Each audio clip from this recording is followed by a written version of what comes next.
Hello, good evening, नमस्कार। First of all welcome you all on impact one online classroom. कैसे हैं बच्चे? I hope कि आप सब लोग फिट एंड फाइन होंगे। देखो बच्चों, अभी तक आप इलेक्ट्रिक फील्ड लाइन के बारे में सब कुछ जान चुके हो। आज का जो टॉपिक है वो कवर करेगा इलेक्ट्रिक फ्लक्स को। इलेक्ट्रिक फ्लक्स एक फिजिकल क्वांटिटी है जिसका यूज़ किया जाता है गॉस थ्योरम में, और गॉस थ्योरम का यूज़ करते हैं सिमेट्रिकल सिचुएशन में इलेक्ट्रिक फील्ड को ड्राइव करने के लिए। ये हमारा काम बड़ा आसान कर देती है, राइट। तो आज हम जानेंगे व्हाट इज इलेक्ट्रिक फ्लक्स। ठीक है, तो चलो शुरू करते हैं। So what is electric flux, है ना। ये फ्लक्स होता क्या है, पहले पेन चूज कर लेते हैं। देखो, electric flux is basically measure of number of field lines piercing through the surface in a region of electric field. अगर आसान भाषा में बात करें तो इलेक्ट्रिक जो फ्लक्स होता है बच्चों, ये किसी सरफेस एरिया से पास होने वाली जो इलेक्ट्रिक फील्ड लाइंस होती हैं इनके बारे में आपको आइडिया देता है। यानी कि किसी सरफेस से अगर ज़्यादा इलेक्ट्रिक फील्ड लाइन पास हो रही होंगी या कम पास हो रही होंगी, है ना, या किस एंगल पे पास हो रही हैं, इसके बारे में हमें आइडिया देगा, है ना। बिल्कुल मोटे तौर पर बात करें तो ये बताता है कि कितने number of field lines pass होती हैं किसी सरफेस से, राइट। इसको आप गांठ बांध के रखें इतना काम को। स्टार्ट करते हैं इसको आगे और देखते हैं कि किस किस फैक्टर पर ये फ्लक्स डिपेंड करता है। तो जो पहला फैक्टर है बच्चों वो है सरफेस एरिया। जो आपका फ्लक्स होता है ये सरफेस एरिया पर डिपेंड करता है। फिगर में देखो आप, यहाँ पर हमने दो एरिया लिए हैं, दो सरफेस एरिया लिया है, S1 और एक लिया मैंने S2। आप देख पा रहे हो जो S1 सरफेस एरिया है ये ज़्यादा है एज कम्पेयर टू S2। अब नंबर ऑफ फील्ड लाइन्स को काउंट करते हैं। S1 से नंबर ऑफ फील्ड लाइन पास हो रही हैं 1 2 3 4, और जो S2 से पास हो रही हैं 1 2 3 4 5 6 7 8। यानी कि S1 से 8 फील्ड लाइन पास हो रही हैं और S2 से 4 फील्ड लाइन पास हो रही हैं। अच्छा, यहाँ पर जो सिचुएशन हमने ली है बच्चों वो क्या है कि यूनिफॉर्म इलेक्ट्रिक फील्ड है, राइट। और जो प्लेनर हमने सरफेस एरिया लिए हैं ये वाले, ये परपेंडिकुलर हैं to the direction of the electric field. यानी कि इनका प्लेन इलेक्ट्रिक फील्ड लाइन के डायरेक्शन के परपेंडिकुलर है। ये हमने यहाँ पर बेसिक सिचुएशन ली है, ठीक है। तो पहले पेन चूज कर लेते हैं बच्चों, ये है ना, ये हो गया काम। तो देखो आप देख पा रहे हो कि S1 is greater than S2, है ना। और जैसे मैंने बताया कि फ्लक्स आपको क्या बताता है, नंबर ऑफ फील्ड लाइन कितनी पास हो रही है। तो इसमें नंबर ऑफ फील्ड लाइन मान लेते हैं N1 पास हो रही है, और दूसरे से कितनी पास हो रही है, N2 पास हो रही है। आपने देखा कि N1 is greater than N2 हो गया, राइट। इनफैक्ट जो फ्लक्स होता है बच्चों वो डायरेक्टली प्रोपोर्शनल होता है सरफेस एरिया के, राइट। आगे देखते हैं और किसी पे डिपेंड करता है। जो दूसरा फैक्टर है जिस पर फ्लक्स डिपेंड करता है वो होता है इलेक्ट्रिक फील्ड स्ट्रेंथ। अब हमने दो यहाँ पर सरफेस प्लेन लिए हैं, है ना, दोनों का एरिया सेम है ना, ये भी S है और ये भी S है। तो सिचुएशन ले ली हमने, दोनों सिचुएशन में हमने एक ही तरह के सरफेस एरियाज लिए हैं, है ना, और उनका दोनों का जो एरिया है वो सेम भी है। अब पहली सिचुएशन में जो इलेक्ट्रिकल फील्ड है वो E1 है, दूसरे में E2 है, राइट। और आप देख पा रहे हो कि जो E1 है वो ग्रेटर देन E2 है। कैसे पता लगा? क्योंकि जहाँ पे E1 है वहाँ पे लाइनें पास पास हैं, और जहाँ पर E2 है वहाँ पे लाइनें दूर दूर हैं। अब चूंकि यहाँ पे लाइनें पास पास हैं फील्ड लाइंस, तो सेम एरिया से गुजरने वाली फील्ड लाइंस ज़्यादा हो गई हैं, और यहाँ पर सेम एरिया से गुजरने वाली फील्ड लाइंस कम हो गई हैं। इसका मतलब क्या हुआ, अब फील्ड लाइन जो होती है, फ्लक्स डिपेंड करता है फील्ड लाइन पर, और फील्ड लाइन जो है वो कम ज़्यादा हो रही है इसके अंदर, है ना। यानी E1 में ज़्यादा फील्ड लाइंस हैं और E2 की जगह वाली जगह पर कम फील्ड लाइंस हैं। तो हम कह सकते हैं कि जो फ्लक्स है वो डायरेक्टली प्रोपोर्शनल है इलेक्ट्रिक फील्ड एरिया के, ठीक है ना, इलेक्ट्रिक फील्ड स्ट्रेंथ के, सॉरी। फ्लक्स किसके डायरेक्टली प्रोपोर्शनल हो गया, इलेक्ट्रिक फील्ड स्ट्रेंथ के प्रोपोर्शनल हो गया। और पहले वाले केस में जो फ्लक्स था वो प्रोपोर्शनल है सरफेस एरिया के। तो अगर दोनों को मैं इनको मिला दूं यहाँ पर बच्चों, तो जो फ्लक्स आएगा वो आ जाएगा E मल्टीप्लाई बाई S, है ना। इफ जो S है ये कैसा हो, ये परपेंडिकुलर हो किसके, वेक्टर, जो सॉरी यहां समझते हैं, phi is equal to E dot S होगा। कब होगा ये, जब इलेक्ट्रिक फील्ड लाइन और ये जो मेरे पास में प्लेन है इनके बीच में 90 एंगल का एंगल हो। ये बात सही आती है। तो क्या कोई और फैक्टर है जिस पर डिपेंड करता है फ्लक्स? फैक्टर फ्लक्स देखते हैं। चलो, ओरिएंटेशन ऑफ सरफेस, यहाँ पर ध्यान दो, हमने एक यहाँ पर प्लेनर एरिया लिया है, इसको हम S1 कह लेते हैं, इसकी सिचुएशन क्या है, S1 एरिया हो गया। अब जो इसकी सिचुएशन है वो तीन हमने यहाँ पर इसकी पोजीशन ली है। एक तो पोजीशन ले ली हमने यहाँ पर, एक मिनट रुक जाइए। एक पोजीशन हमने ले ली बच्चों 1 पोजीशन, दूसरी 2 पोजीशन और तीसरी हमने ले ली 3rd पोजीशन, है ना। 3 पोजीशन हमने इसके ले ली है। पहली पोजीशन में क्या किया हमने, इसको परपेंडिकुलर रखा इलेक्ट्रिक फील्ड लाइन के। सेकंड पोजीशन में हमने इसको किसी थीटा एंगल से, है ना, θ1 एंगल से इसको बेंड कर दिया है। और फिर क्या किया है, 3rd पोजीशन में हमने इसे और ज़्यादा बेंड कर दिया है और मान लेते हैं ये θ3 एंगल बनाता है पहली पोजीशन से। तो अगर आप ध्यान से देखोगे, जब ये प्लेन परपेंडिकुलर है तो इससे 1 2 3 4 5 6 6 लाइन पास हो रही हैं। जब ये θ1 एंगल पे टिल्टेड है तो इससे 1 2 3 4 लाइनें पास हो रही हैं। और जब ये और ज़्यादा टिल्ट कर दिया गया तो इससे सिर्फ 2 लाइनें पास हो रही हैं। मतलब क्या हुआ, मतलब हुआ कि जैसे मान लो ये मेरे पास में ये आपका एरिया है ना, तो जब परपेंडिकुलर है लाइन के तो इससे कितनी हो रही है, मैक्सिमम लाइन पास होती हैं। जैसे ही आप इसे टिल्ट करेंगे, है ना, तो इससे नंबर ऑफ लाइन कम पास होने शुरू हो जाएंगे। इसे और टिल्ट करेंगे तो और कम नंबर ऑफ लाइन पास होने हो जाएंगी। और अगर बिल्कुल आप इसे प्लेन कर देंगे, किसके, इलेक्ट्रिकल फील्ड लाइन के प्लेन कर देंगे, तो उससे 0 नंबर ऑफ लाइन पास होने शुरू हो जाएंगी। इसका मतलब हुआ कि जो प्लेन का जो ओरिएंटेशन है ये भी इम्पोर्टेंट है फ्लक्स को निकालने के लिए, है ना। चूंकि प्लेन के ओरिएंटेशन की वजह से इलेक्ट्रिकल फील्ड लाइन के नंबर्स पर फर्क पड़ता है। तो कैसे डिपेंड करता है ये देखते हैं। चलो, अब देखो यहाँ पर हमने क्या लिया है, यहाँ पे हमने एक आपका रेक्टेंगुलर प्लेन ले लिया है। रेक्टेंगुलर प्लेन ले लिया, इसके मान लेते हैं ये L लेंथ है और ये 20 की ब्रेड्थ है, राइट बच्चों। तो अब फाई जो हमने अभी डिफाइन किया था, क्या डिफाइन किया था, फाई डिफाइन किया था E और ये S परपेंडिकुलर। मतलब क्या है कि electrical field into multiply by surface area which is perpendicular to the lines, right. तो अब अगर मैं इसको क्या करूं, इसको ये क्या है, बैंड है ना। ये देखो ये कितने बैंड है, ये वर्टिकल से बच्चों मान लेते हैं थीटा एंगल बना रहा है ना। वर्टिकल से यहाँ से मान लेते हैं थीटा एंगल बना रहा है। तो अगर थीटा एंगल बना रहा है तो ये भी कितना हो जाएगा, ये भी आपका थीटा ही हो जाएगा, राइट। तो हमें क्या करना है, ये जो प्लेन है इसका प्रोजेक्शन लेना है परपेंडिकुलर डायरेक्शन में, राइट। अब प्रोजेक्शन क्या होता है, प्रोजेक्शन को समझने के लिए आप क्या करें, मान लीजिए कि ये आपके पास में कोई वॉल है या डायरी है, ऐसे करके ये ले लिया आपने, और ये आपका फ़ोन है। आप इसको फ़ोन को ऐसे रखिए इस पर, है ना, और उसके पीछे से लाइट, यहाँ से इसके पीछे से लाइट डालिए। तो जो आपको यहाँ पर इसकी डायरी के ऊपर या कॉपी के ऊपर, नोटबुक के ऊपर जो शेडो दिखाई दे रही है, ये जो शेडो है बच्चों, ये शेडो ही इसका प्रोजेक्शन होगा, राइट। तो अगर आप फिगर को ध्यान से देखें, ये लेंथ कितनी है यहाँ से यहाँ तक, ये L लेंथ है यहाँ से यहाँ तक, है ना। और ये कितना बन रहा है, राइट एंगल बन रहा है, ये थीटा एंगल है। तो ये लेंथ कितनी हो जाएगी, ये हो जाएगी L cos थीटा। यानी जब मेरे पास में प्रोजेक्टेड जो प्लेन होगा इसकी एक साइड हो जाएगी L cos थीटा। तो ये जो प्रोजेक्टेड है मेरे पास में एरिया ऑफ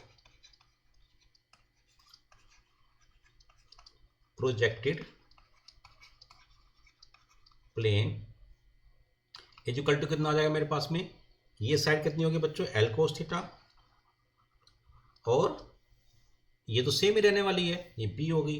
तो कितने आ गए बच्चों, BL cos थीटा आ गया, है ना। और अगर मैं BL को A मान लूँ, क्या मान लूँ, सरफेस या A मान लूँ या S मान लूँ, तो ये S cos थीटा हो जाएगा, है ना।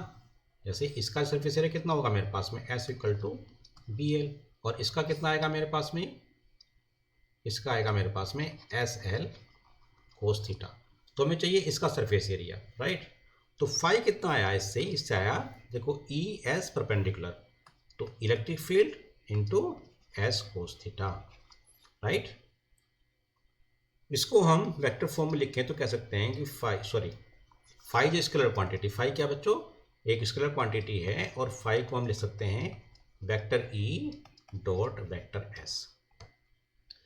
Now what is vector S, vector S बच्चों आउटवर्ड नॉर्मल होती है एरिया की।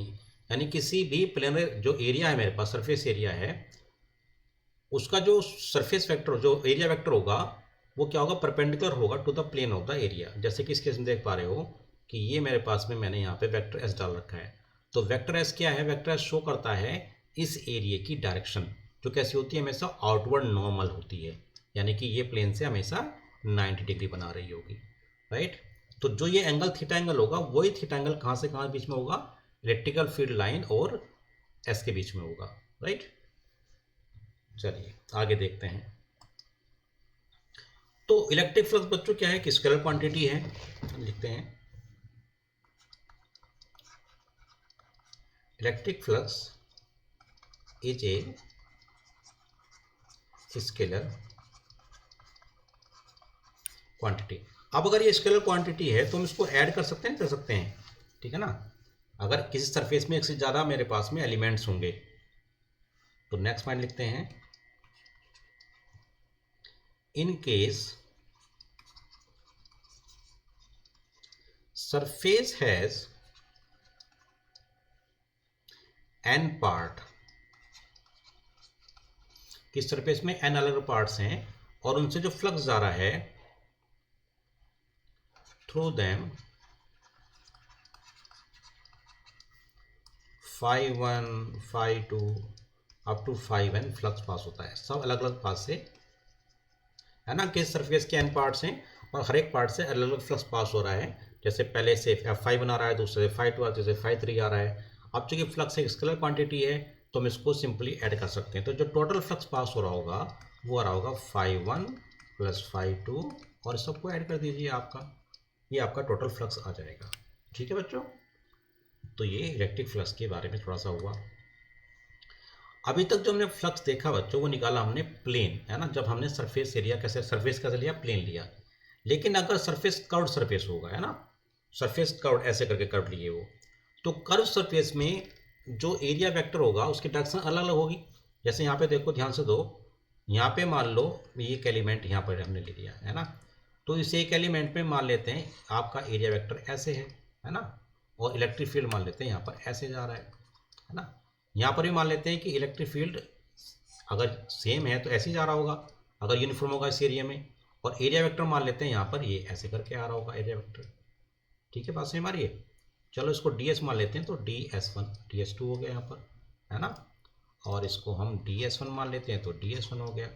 तो यहाँ पर और यहाँ पर हर जगह पर, इस जगह पर ds1 की डायरेक्शन अलग है, इस जगह पर ds2 की डायरेक्शन अलग है, इस जगह पे हो सकता है कि ds3, यहाँ पे क्या है, एक एलिमेंट लेते हैं ds3 और इसकी डायरेक्शन ds3 ऐसे करके आ गई है ना। और ऑब्वियसली यहाँ पर भी इलेक्ट्रिक फील्ड लाइन ऐसे ही है, अगर यूनिफॉर्म इलेक्ट्रिक फील्ड के फील्ड में है, यहाँ पर रखा हुआ है। तो आप देख रहे हैं कि जो कर्व सरफेस है इसके अलग अलग पैचेज में, अलग अलग डायरेक्शन में आपके जो सरफेस वेक्टर आ रहा है, जो एरिया वेक्टर आ रहा है, वो अलग अलग आ रहा है। यानी कि एरिया वेक्टर और इलेक्ट्रिकल जो फील्ड लाइन्स हैं उनके बीच का एंगल जगह जगह चेंज हो रहा है। तो ऐसे केस में हम कैसे निकालें, तो ऐसे केस में क्या करें, आप इस पूरे सरफेस को infinite numbers of infinitesimal small elements के अंदर बांट लीजिए। उनमें से कोई एक एलिमेंट ले लेते हैं, मान लें हमने यहाँ पे ये वाला एलिमेंट ले लिया है। तो इससे जो फ्लक्स पास होगा वो कितना होगा, d5 equal to E dot ds, right.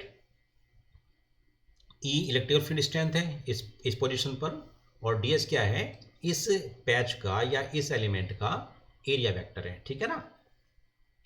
तो इस टोटल सरफेस से फ्लक्स निकालने के लिए क्या करना पड़ेगा मुझे, इन जितने भी अलग अलग फ्लक्सेस हैं, ये जितने पैचेस मैंने बनाए हैं, जितने एलिमेंटल मैंने माना है, इन सब से जो फ्लक्स पास हो रहे हैं इनको मुझे ऐड करना पड़ेगा।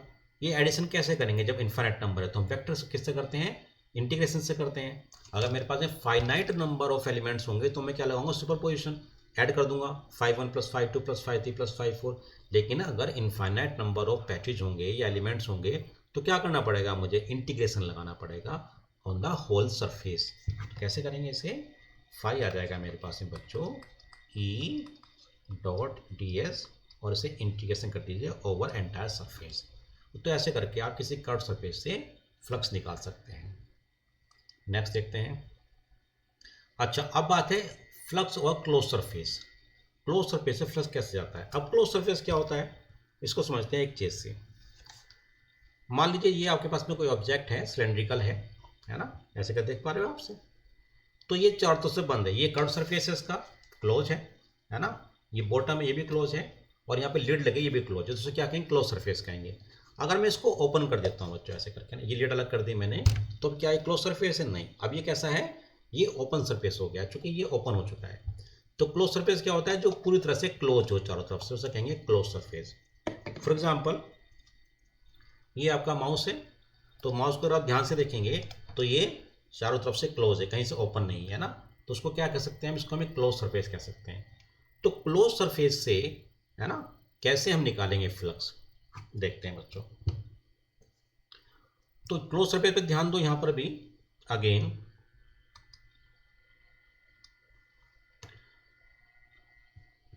जैसे कि ये क्लोज सरफेस हो गया ना,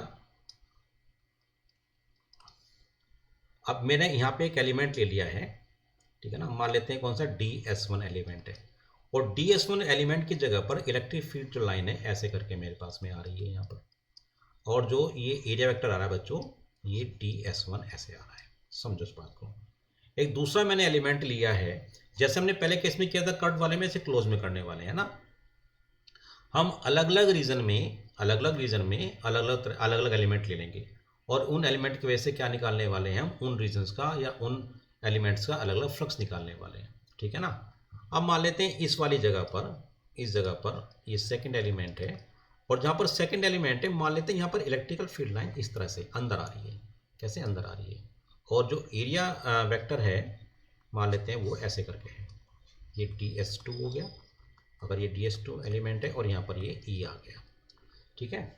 अब दो जगह ध्यान दो बच्चों, यहाँ पर जो एरिया वेक्टर है, जो जो यहाँ पे इलेक्ट्रिकल फील्ड लाइन है, वो कहाँ है, बाहर आ रही है, किससे, क्लोज सरफेस से बाहर आ रही है, और यहाँ पर क्लोज सरफेस के अंदर एंटर हो रही है।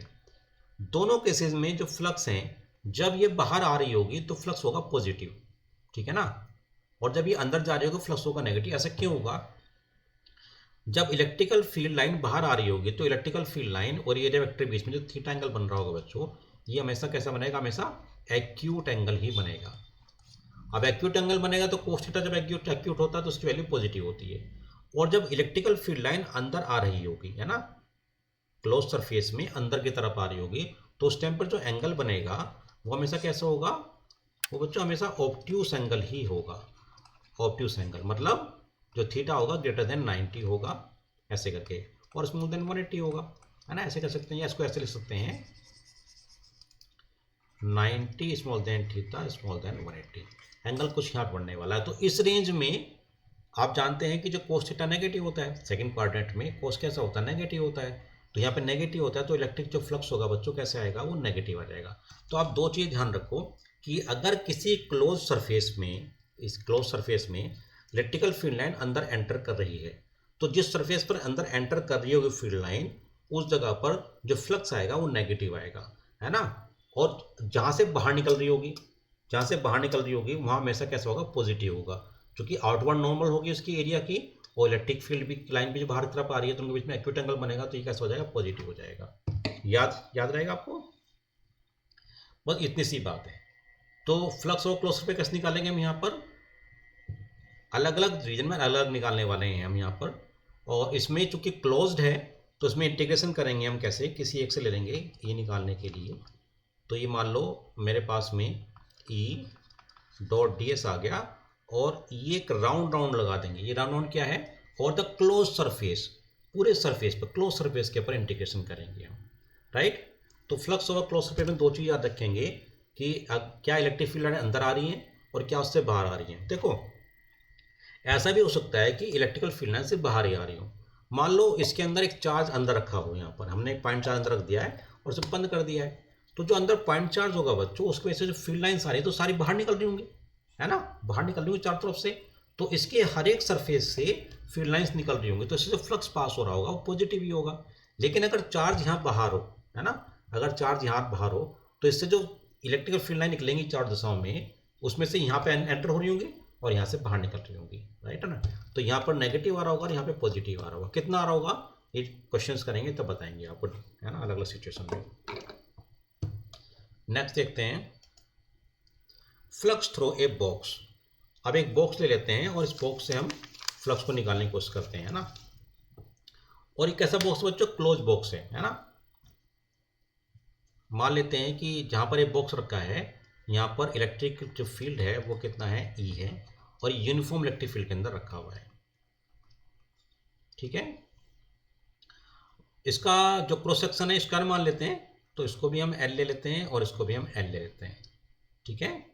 एल लेंथ ले लेते हैं इसकी यहाँ पर, और इनको पॉइंट बना लेते हैं, A B C D E F, marking कर लेते हैं, E F G H I जे।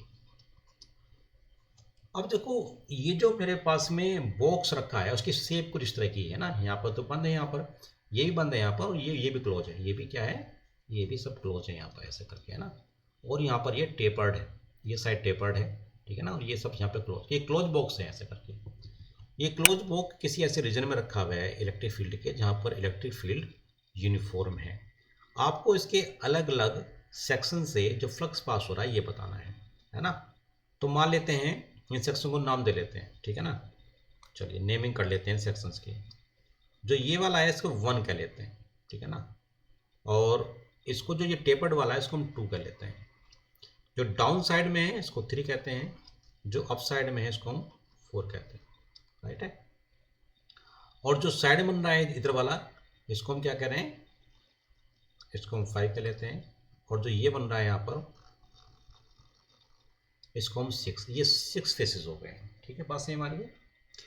तो क्या बताना है हमें, हमें बताना है कि इससे टोटल फ्लक्स कितना पास होता है। पहले बताएंगे इससे अलग अलग कितना फ्लक्स पास होता है अलग अलग फेस से, फिर बताएंगे टोटल फ्लक्स कितना पास होता है, और लास्ट में बताना है कि CHID जो फेस है इससे कितना फ्लक्स पास होता है, ठीक है। तो चलिए स्टार्ट करते हैं और बताते हैं कि क्या कैसे हो रहा है। ध्यान से देखो, जो एरिया है ना, पहले कौन सा लेते हैं, 1 से पास होने वाला फ्लक्स बच्चों 5 मान लेते हैं, 5। अब ध्यान दो, इस जगह पर जो एरिया वेक्टर होगा वो कैसे होगा, ऐसे करके होगा, आउटवर्ड नॉर्मल होती है हमेशा, और इसका एरिया है कितना, और इलेक्ट्रिकल फील्ड लाइन कैसे जा रही है, इलेक्ट्रिकल फील्ड लाइन ऐसे जा रही होंगी यहाँ पर। अगर ध्यान दोगे इलेक्ट्रिकल फील्ड लाइन ऐसे जा रही है, और एरिया वेक्टर कैसे है, ये एरिया वेक्टर ऐसे करके है ना, यहाँ पर S1 ऐसे करके है।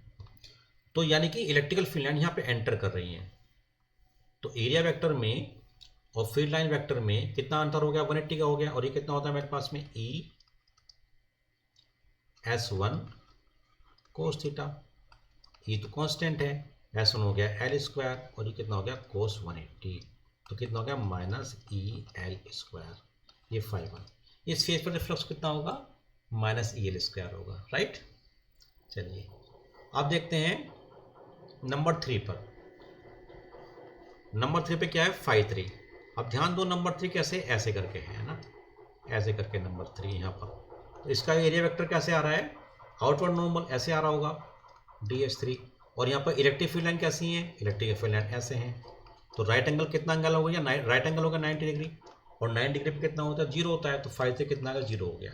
सिमिलरली जो मेरे पास में ये ऊपर वाला सरफेस है 5-4, ये भी 0 हो जाएगा, क्योंकि 5-4 पर जो है ये होगा मेरे पास में DS4 ऐसे होगा, और यहाँ पे इलेक्ट्रिक फील्ड लाइन ऐसे आ रही होंगी, ऐसे करके। तो यहाँ भी 90 डिग्री आ गया, ठीक है। तो 5-4 भी 0 हो गया। इसी कॉन्सेप्ट से आप देखेंगे कौन से, ये वाला और इधर वाला, 5-5 भी 0 होगा, और 5-6 भी 0 होगा, ठीक है। अब कहानी बचती है इस वाले की, है ना, इसकी कहानी बचती है। तो उसको कैसे निकालेंगे, बड़ा आसान तरीका निकालने का इसका। एक तरीका तो ये है कि जो सरफेस है मेरे पास में, ये भी L है ये भी L है, तो L इंटू L, L² हो गया, होगा नहीं हो गया। और ये कितना आ गया मेरे पास में, यहाँ एंगल आ जाएगा, ठीक है ना। ऐसे कर देंगे, नहीं ऐसे नहीं करेंगे, कैसे करेंगे बताते हैं। चलो इसको बना लेते हैं अलग, देखो ध्यान से देखो, ऐसे करके है बच्चों, ये ऐसे करके ये बना हुआ है ना, कुछ कुछ ऐसे करके बना हुआ है ये, सही हमारी बात आपको। अब ये हमारे पास में L है, और ये कितना है, ये 30 डिग्री है। तो ये जो लेंथ है ये वाली, ये लेंथ कितनी हो गई है, कौन सी, क्या नाम नेमिंग है इसकी, HCDI लिख लेते हैं, HCDI है ना, HCDI। तो अगर ये 30 डिग्री है ये और ये L है तो HC कितना आया देखो, ये आएगा L sec 30 आ जाएगा, है ना। और ये कितना है मेरे पास में, HI कितना है, HIL है। तो ये मेरे पास में जो ब्रेड्थ है बच्चों ये L है, और ये कितनी हो गई है, ये हो गई है L sec 30 हो गई है। तो इसका एरिया कितना आएगा, है ना, एरिया कौन सा, इसका जो एरिया आ गया ये आ गया मेरे पास में length of the bread L into L sec 30 आ गया, यानी कि L स्क्वायर sec 30 डिग्री, ये मेरे पास में एक एरिया आ गया। ठीक है, इसको sec 30 वैल्यू रखते नहीं है, अभी इतना रख लेते हैं। अब देखो यहाँ पर जो एरिया वेक्टर होगा वो कैसे होगा, ऐसे करके होगा, ये मेरे पास में एरिया वेक्टर हो जाएगा। और इलेक्ट्रिकल फील्ड लाइन कैसे आ रही है, वो तो ऐसे ही आ रही है सारी की सारी, है ना, इस तरह से आ रही है, ये मेरे पास में E हो जाएगा, है ना। तो ये जो एंगल आएगा कितना आएगा, अभी भी 30 डिग्री एंगल आ रहा है, यहाँ पे भी 30, अगर इनके बीच में 30 है तो इनके बीच में भी 30 होगा। तो फ्लक्स कितना आएगा इस वाले से, है ना, फ्लक्स φ2, ये कौन सा बच्चों, 2 सेकंड प्लेन था, तो इससे जो फ्लक्स आएगा कितना आएगा बच्चों, ES कोस थीटा फॉर्मूला लगाएंगे आप। अब E तो यूनिफॉर्म है, S कितना आ गया, S मतलब ये जो एरिया है इसको हम S कह रहे हैं, ये कितना आ गया L स्क्वायर sec 30, और ये कितना है कोस 30, है ना, sec 30 से कोस 30 चला गया, है ना। तो कितना होगा मेरे पास में EL स्क्वायर हो गया। तो अगर इस फेस की बात करें, किसकी, इस वाले फेस की बात करें, तो कितना हो गया EL स्क्वायर, पॉजिटिव आ गया, ठीक है ना। तो अब मेरे पास में जो आया था φ1 आया था मेरे पास में बच्चों माइनस EL स्क्वायर, और φ2 φ3 सॉरी φ2 तो ये है, φ2 कितना आया मेरे पास में, ये आया EL स्क्वायर, और φ3 φ4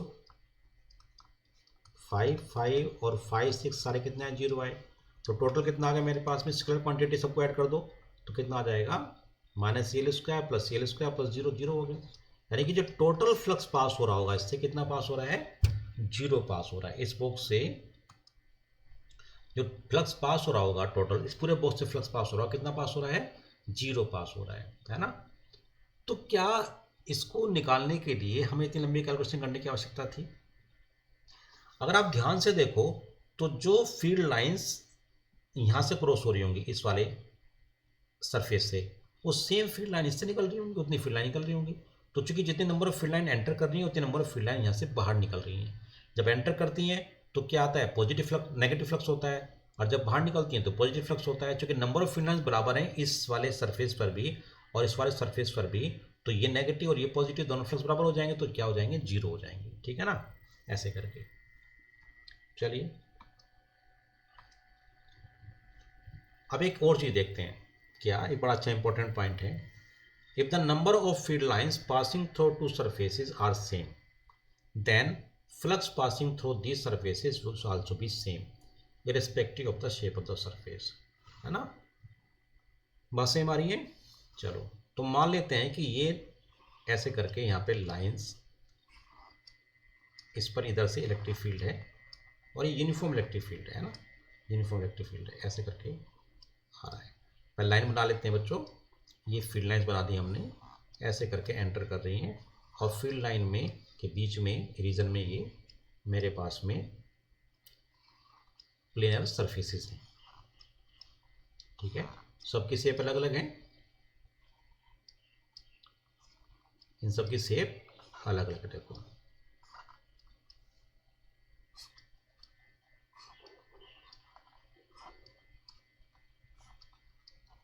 राइट।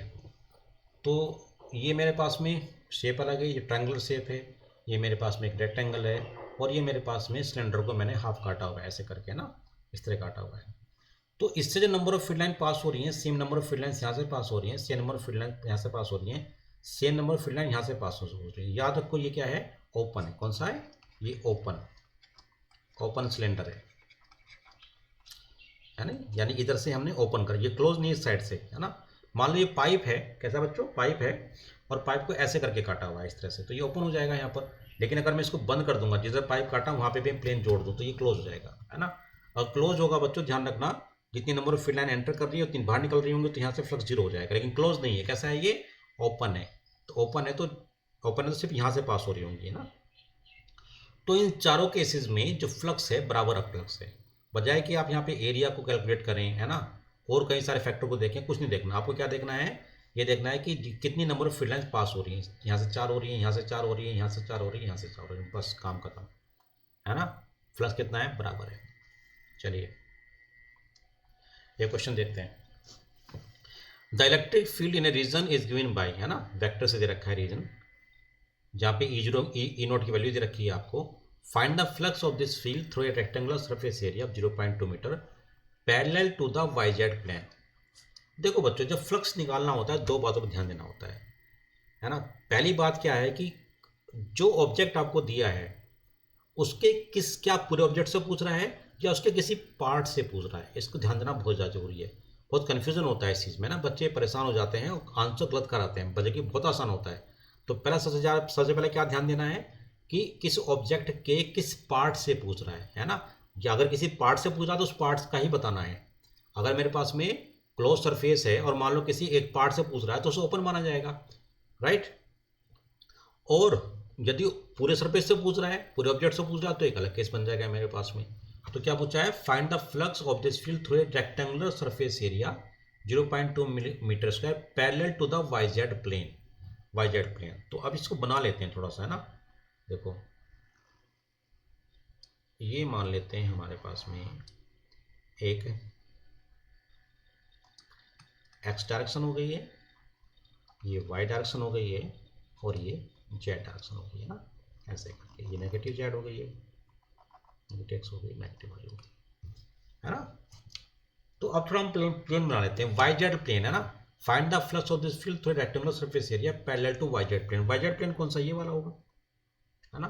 तो ये हमने मान लेते हैं, ऐसे करके ये प्लेन बना लिया YZ, ये करके ये YZ प्लेन, यहाँ पर एक YZ प्लेन, यहाँ पर प्लेन रखा हुआ है, राइट। तो ये जो प्लेन रखा हुआ है इसकी डायरेक्शन कौन सी होगी, क्योंकि प्लेन है तो एरिया वेक्टर डायरेक्शन कौन सी होगी, टुवर्ड्स एक्स होगी। देखो अगर YZ प्लेन में रखा होगा तो YZ प्लेन पे अगर आप परपेंडिकुलर डालोगे तो क्या आएगा, पॉजिटिव एक्स डायरेक्शन में आ रहा है ना, आ रहा नहीं आ रहा है, ये करके ऐसे करके आ रहा होगा, है ना, ऐसे करके आ रहा होगा यहाँ पर। तो यहाँ पर ये एरिया वेक्टर आ गया इसका, ठीक है ना। तो ये कितना हो जाएगा मेरे पास में, अगर मैं एरिया की बात करूँ तो हो जाएगा 0.2 आई कैप। डायरेक्शन के साथ दिखाएंगे इसको, एरिया वेक्टर को हम 0.2 आई कैप, है ना। 0.2 मीटर स्क्वायर तो इसका मैग्नीट्यूड है, और डायरेक्शन चाहिए तो डायरेक्शन कौन सी होगी, अगर YZ प्लेन के अंदर रखा हुआ है ना। अगर ये YZ प्लेन के अंदर ऐसा रखा हुआ है तो जो उसका एरिया वेक्टर होगा परपेंडिकुलर होगा। तो आप ध्यान से देखोगे तो ये परपेंडिकुलर एरिया आएगा टुवर्ड्स एक्स डायरेक्शन, तो एक्स डायरेक्शन में यूनिट वेक्टर होता है आई कैप। तो कितना होगा, 0.2 आई मीटर स्क्वायर, यहाँ पे एरिया आ गया। और ई आपको दे रखा है, यहाँ पर दे रखा है, तो फाई कितना होता है, अब आसान हो गया। देखो फाई होता है E.S, है ना। इसको ऐसे ही मान लेते हैं, एरिया को एस भी कह सकते हैं, ये भी कह सकते हैं, इसको ऐसे मान लेते हैं। तो ई रखो कि ई कितना है मेरे पास में, यहाँ पे देखो ई नोट कॉन्स्टेंट है, तो ई नोट को बाहर रख लेते हैं। यहाँ पर अंदर क्या आ गया मेरे पास में, 3/5 आई कैप प्लस 4/5 जे कैप, है ना, मल्टीप्लाई बाई क्या, एरिया वेक्टर है, एरिया वेक्टर एस, ये कितना है 0.2 आई कैप, ठीक है। चलो तो ई नोट कितना है मेरे पास में, 2 × 10⁻³ 2 × 10⁻³ यूनिट कौन सी, ऐसा यूनिट है, इसको मल्टीप्लाई करो उसमें। तो आई डॉट जे कितना होता है, 0 होता है ना। और आई डॉट ए कितना होता है, 1 होता है। तो कितना होगा मेरे पास में यहाँ पर, ये 3/5 × 0.2, ये हमारे पास में फ्लक्स आ जाएगा, ठीक है ना। करो इसे, कितना हुआ, हाँ 2 × 3 = 6, 6 × 12, 2 × 3 = 6, 6 × 12, तो 1.2 अपॉन 5 इंटू 10⁻³ है ना। इसको मल्टीप्लाई करो 1200 अपॉन 5, तो कितना आ गया 240। कितना आ गया 240 मेरे पास में ये फ्लक्स आ गया, राइट। यूनिट क्या है फ्लक्स से बताओ, फ्लक्स की यूनिट क्या होती है बोलो। अरे ये होता है ES। इलेक्ट्रिक फील्ड की यूनिट क्या होती है न्यूटन पर मीटर स्क्वायर। और ये कितना होता है S, सॉरी इलेक्ट्रिक फील्ड कितना होता है न्यूटन पर कूलम। और फ्लक्स कितना होता है मीटर स्क्वायर। तो कितना हो गया मेरे पास में ये newton metre square coulomb minus ये यूनिट हो गई 240 न्यूटन मीटर स्क्वायर पर कूलम, राइट। चलिए आगे देखते हैं। हाँ, a point charge Q is place at the corner of a square of side a, then find the flux through the square. बड़ा आसान है। एक पॉइंट चार्ज रखा हुआ है यहाँ पर, एक प्लेनर एरिया है A/A का, यहाँ पॉइंट चार्ज रखा हुआ है, तो उसकी वजह से ये आपका है ना, अगर पॉजिटिव है तो ऐसे करके यहाँ से इलेक्ट्रिक फील्ड लाइन निकल रही होंगी, ठीक है ना, ऐसे निकल रही होंगी। तो जो इससे होके जा रही हैं है ना, इस एरिया से होके जा रही हैं, वो सारी कैसी हैं, इसके एरिया के प्लेन में ही होंगी, एरिया के प्लेन में होंगी। बात सही हमारी है। तो एरिया के प्लेन में है, और एरिया वेक्टर कौन सा है, एरिया वेक्टर ये वाला है ना, ये 90 डिग्री आ रहा है यहाँ पर। और ये कैसे आ रही हैं, ये इसके प्लेन में आ रही हैं। तो आप ध्यान दो कैसे हैं, एरिया वेक्टर तो हो गया बच्चों ये वाला हो गया यहाँ पे केस में, है ना। और इलेक्ट्रिक फील्ड लाइन कैसे जा रही है, वो मान लो ऐसे जा रही हैं, ऐसे जा रही हैं, ऐसे जा रही हैं, ऐसे जा रही हैं, प्लेन में ही है ना, सारी की सारी प्लेन में ही है ना। और एरिया वेक्टर क्या है, बाहर की तरफ है, ये करे ऐसे करके एरिया वेक्टर बाहर की तरफ है। तो इनके बीच में कितना एंगल है, 90 का एंगल है ना, 90 का। तो 90 का एंगल तो कितना आ गया, 0 आ गया। तो फ्लक्स कितना आ रहा होगा, 0 आ रहा होगा। 5 = 0। कैलकुलेट करने की जरूरत नहीं है। वैसे भी आप देखो तो चूंकि ये लेमिना है, तो लेमिना से अंदर से कोई भी लाइन पास नहीं हो रही होगी, है ना, इसके प्लेन के प्लेनर ही होंगी लाइनें सारी की सारी। तो फ्लक्स 0 हो गया। क्यों हो गया मेरे पास फ्लक्स, क्योंकि E is parallel to S, दोनों पैरेलल हैं, राइट। चलिए एक क्वेश्चन और ट्राई करते हैं। Consider an imaginary cylindrical surface placed in an electric field. The field is along x direction and its magnitude changes with x coordinate as E = AX। ये electric field uniform नहीं है, change हो रहा है ना। कैसे चेंज हो रहा है, E = AX ऐसे चेंज हो रहा है। Axis of the cylinder is parallel to the direction of the field, find the flux through the cylinder. अब देखो निकालने के लिए अगर मैं यहाँ पे जो कर्ड सरफेस है, ये कौन सा है, ये कर्ड सरफेस है। कर्ड सरफेस पे अगर मैं कोई एलिमेंट ले लूँ यहाँ पर, तो इसका जो एरिया वेक्टर होगा वो आउटवर्ड नॉर्मल होगी, है ना। और जो सिलेंडर का सरफेस है तो ये रेडियल बाहर निकल रही होगी। और ये फील्ड लाइन कैसे है, फील्ड लाइन आ रही है ऐसे करके यहाँ पर, ये ऐसे आ रहा है। और मान लेते हैं क्या DS1 है, और ये क्या DS1 आ गया, ठीक है ना। तो ये कितना आ गया, 90 डिग्री आ गया, नहीं आ गया यहाँ पर। तो कर्ड सरफेस पर, पूरी कर्ड सरफेस पर कितना फ्लक्स पास हो रहा होगा, 0 पास हो रहा होगा। क्योंकि कर्ड सरफेस पे हर एक एलिमेंट का जो एरिया वेक्टर होगा वो इलेक्ट्रिक फील्ड लाइन के कैसे हो जाएगा बच्चों, नॉर्मल हो जाएगा। तो मान लेते हैं 5 मान लेते हैं, है ना। तो 5 कर्ड सरफेस कितना आ गया बच्चों, 0 आ गया। 3 इसके सेक्शन है, एक तो कर्ड सरफेस हो गया, एक सेक्शन मेरे पास में यहाँ पे आ गया, है ना, इसे 1 मान लेते हैं। और ये दूसरा सेकंड सेक्शन आ गया, 3 सेक्शन है ना। एक सेक्शन ये वाला है ना, यहाँ पे x = L है। एक सेक्शन ये वाला यहाँ पे x = 0 है। और ये कौन सा, कर्ड वाला है। तो जो कर्ड है, कर्ड से कितना फ्लक्स पास हो रहा है, 0 हो रहा है।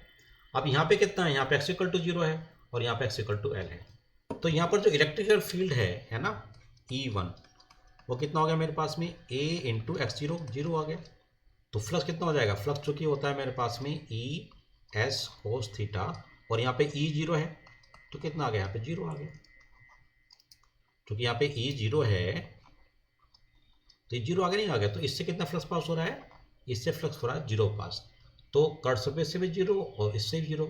अब देखते हैं E2 इस पॉइंट पर, है ना, इस वाले साइड में कितना यहाँ पर इलेक्ट्रिक फील्ड है। ये कितना है, A × x। अब x कितना है यहाँ पर, L आ रहा है, तो A × L आ गया, है ना, यानी कि AL हो गया है। राइट। तो फ्लक्स कितना आएगा इससे, यहाँ से फ्लक्स कितना आएगा यहाँ पे ई एस, और यहाँ पर देखो जो इलेक्ट्रिक फील्ड है बच्चों वो ये वाला है ना, और जो एरिया वेक्टर अगर हम यहाँ पे लेंगे तो क्या ऐसा आएगा, ये ऐसे आएगा। यहाँ पर कोई एलिमेंट ले लेते हैं यहाँ पे भी ऐसे करके, तो ऐसे आ रहा हो, दोनों पैरेलल हो गए एक दूसरे के दोनों पैरेलल हो गए। पैरेलल चूंकि हो गए हैं तो यहाँ पे बीच का एंगल 0 आ गया है, और बीच का एंगल 0 आ गया है तो कितना हो गया, cos 0 1 होता है, तो ई एस है ना, तो ई इंटू ए, सॉरी ये कितना यहाँ पर ए एल है, तो ए इंटू एल इंटू एस, ये आपके पास में आ गया, ये फ्लक्स 2 हो गया। तो टोटल फ्लक्स हो गया मेरे पास में 5 कर्व प्लस 5 1 प्लस 5 2, 5 कर्व 0 है, 5 1 0 है, और ये कितना ए एल एस, तो कितना आ गया आंसर ए एल एस, ये आंसर आ गया आपका। सही में ही बात। तो कर्व सरफेस से फ्लक्स 0 पास हो रहा है, इस सरफेस से भी 0 पास हो रहा है। इससे निकालने के लिए, सरफेस निकालने के लिए हम क्या करेंगे, इस पॉइंट पर इलेक्ट्रिक फील्ड निकाल लेंगे, है ना। ए एल आ गया यहाँ पे इलेक्ट्रिक फील्ड, और इसका जो एरिया है, एंड का जो एरिया है उसे एस मान लेते हैं। कोई यहाँ पे मैग्नीट्यूड तो दिया नहीं उन्होंने, रेडियस वगैरह, तो ऐसा एस मान लेते हैं, यहाँ पे एस ही है ये, ठीक है ना। तो ये करके आ गया, राइट। चलिए और क्वेश्चन देखते हैं। A hemisphere of radius r is placed in a uniform electric field of strength E. Hemisphere है बच्चों। Find the electric flux to the curved surface, है ना। If the field is parallel to the base, perpendicular to the base, है ना। तो हम बना लेते हैं, मान लेते हैं पहले तो ये ऐसे रखा हुआ है, ये हेमिस्फीयर है, ऐसा हेमिस्फीयर मान लेते हैं, हेमिस्फीयर इस तरह का होगा हेमिस्फीयर, और ये बच्चों एक क्लोज्ड है ना, इन्होंने ओपन तो कहीं नहीं कहा, इन्होंने कहा hemisphere radius R is place in uniform electric field, right. तो ये ऐसे करके रखा होगा, कुछ ऐसे करके होगा, बाउल ऐसे करके, है ना, ऐसे करके बाउल रखा होगा यहाँ पे ऐसे करके। तो field is parallel to base, तो मान लेते हैं ये फील्ड लाइंस हैं, फील्ड लाइंस बना लो, ये फील्ड लाइंस आ रही हैं ऐसे करके,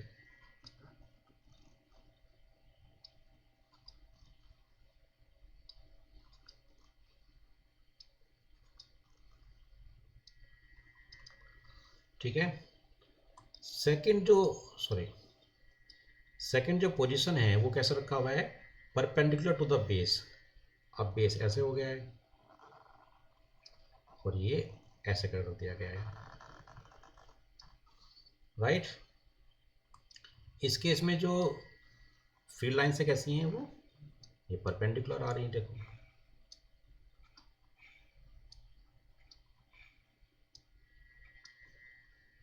तो बेस के पैरेलल है इसके स्पेस के इस केस में, और इसमें बेस के परपेंडिकुलर हैं। तो कह रहा है कि find flux through the curved surface. मैंने क्या कहा था, सबसे पहले आपको ये ध्यान देना है कि जो ऑब्जेक्ट है उसके किस पार्ट से पूछ रहा है, क्या पूरे से पूछ रहा है या पार्ट से पूछ रहा है। उसने पार्ट से पूछा, इसमें किससे पूछा, कर्व्ड सरफेस से। अब देखो जो हेमिस्फीयर होता है बच्चों, ये ऐसे करके जो हेमिस्फीयर होता है, इस हेमिस्फीयर के दो सरफेस होते हैं, एक तो कर्व्ड होता है, कौन सा है, ये कर्व्ड हो गया आपका, और एक कौन सा है, ये आपका सर्कुलर होता है। उसने किससे पूछा है, उसने पूछा कर्व्ड वाले से।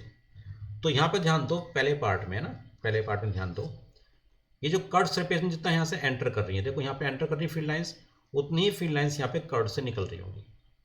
कर्व्ड सरफेस के एक सिरे से जितनी फील्ड लाइन एंटर कर रही हैं, दूसरे सिरे से उतनी ही फील्ड लाइन बाहर निकल रही होंगी। तो यहाँ पे एंटर कर रही हैं तो जितना फ्लक्स यहाँ पर होगा सेम फील्ड लाइंस हैं, और यहाँ पर भी सेम फील्ड लाइंस है, नंबर ऑफ फील्ड लाइंस है, जितना फ्लक्स यहाँ पर होगा उतना फ्लक्स यहाँ पर होगा। जब एंटर करता है फ्लक्स नेगेटिव होता है, जब बाहर निकलता है पॉजिटिव होता है। तो इस केस में जो फ्लक्स आएगा वो आ जाएगा 0, राइट। कर्व्ड सरफेस में जितनी फील्ड लाइंस एंटर कर रही हैं उतनी ही फील्ड लाइंस बाहर निकल रही हैं, है ना। एंटर करते टाइम फ्लक्स नेगेटिव होता है और बाहर निकलते टाइम ये पॉजिटिव होता है क्लोज सरफेस से, ठीक है ना। अब चूंकि इनकी क्वांटिटी बराबर, मैग्नीट्यूड बराबर, तो प्लस माइनस 0 हो गया। बी केस में देखो, बी केस में पूछ रहा है किससे, कर्व्ड से पूछ रहा है ना। तो यहाँ पे हम ये लॉजिक लगा सकते हैं कि सर यहाँ पर भी देखो जितनी फील्ड लाइन गुजर रही है, यहाँ से एंटर हो रही है उतनी बाहर निकल रही है, तो यहाँ पे भी 0 होगा, क्योंकि यहाँ से एंटर कर रही है, यहाँ से बाहर निकल रही है। लेकिन ध्यान दो यहाँ पर कर्व सरफेस नहीं है, यहाँ पर क्या है, यहाँ पर सर्कुलर बेस है। ये कैसा है, ये सर्कुलर बेस है। सर्कुलर बेस से एंटर कर रही हैं और ये जो कर्व सरफेस है इससे निकल रही है। लेकिन जितनी सर्कुलर बेस से एंटर कर रही है उतनी कर्व बेस से निकल रही है ना। तो number of field lines coming out of, बल्कि क्या लिखो, देखो फ्लक्स लिख लेते हैं डायरेक्ट, है ना। तो नंबर ऑफ फील्ड लाइन्स जितनी एंटर कर रही है उतनी बाहर निकल रही हैं। तो number of field lines entering the circular base, है ना, एन सर्कुलर बेस, है ना, in equal to an curve surface out. ठीक है, जितनी एंटर करी उतनी बाहर निकल रही हैं। तो सर्कुलर बेस से कितना फ्लक्स, इसका मतलब क्या होगा, देयरफॉर फ्लक्स सर्कुलर बेस से इतना बाहर निकल रहा है उतने कितना होगा, जितना एंटर करा उतना बाहर निकल रहा होगा यहाँ पर। तो फ्लक्स आ जाएगा मेरे पास में यहाँ पर कर्व्ड सरफेस। तो सर्कुलर बेस से कितना, अब जो रेडियस दे दिया आर यहाँ पर, तो इसका एरिया कितना हो गया, ये हो गया पाई आर स्क्वायर, राइट। और इलेक्ट्रिक फील्ड डिस्टेंस कितनी है बच्चों, ई है यहाँ पर। तो इससे कितना हो गया यहाँ पर, अच्छा इसके परपेंडिकुलर है यहाँ पर, तो कितना हो गया E into pi R square.